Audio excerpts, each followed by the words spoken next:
लो जी असी इस वेले मौजूद हाँ पिंड शमाल तहसील शकरगढ़ का बड़ा मशहूर मारूफ पिंड तुसी कह लो कस्बा कह लो इनू उस वेले इनू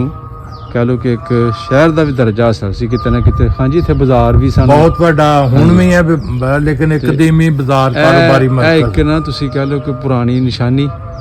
समाल सी किसे जठेरे दी ते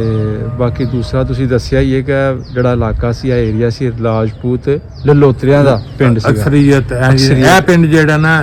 राजपूत ललोत्रियां दा भी ठीक है। ते एक टैंपल 2-3 टैंपल असी वेखे ने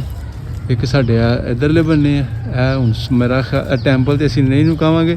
जिथे तक मेरा आइडिया वे या ज़हन है या कल काम करदी है किसी बजुर्गों के नाम ते ना कोई समाध है कोई वडेरा